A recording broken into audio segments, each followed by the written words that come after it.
Hasierako helburua zen, konpainia osatu genuenen Donostira ekartzea lehenengo zirku garaikioko konpainia bat. Zirkus konpainia bat montatu dugu, antzeslana, dantza eta zirkua saiatu ginen sortzen sustrai izeneko emanaldi bat.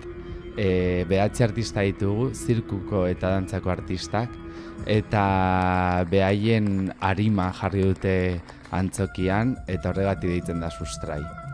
Eta adibidez, jantzigintzarako beharrezkoa dugu jakitea zertaz doan ezagutzea interpreteak, zer esan nahi duten, ze behar teknikoak dituzten, kasu honetan handiak dira, eta gure lehen aldia da zirko bat egiten dugula, hasi berria garelako, orduan horrek zaildu egin ditu gauzak, baina polita.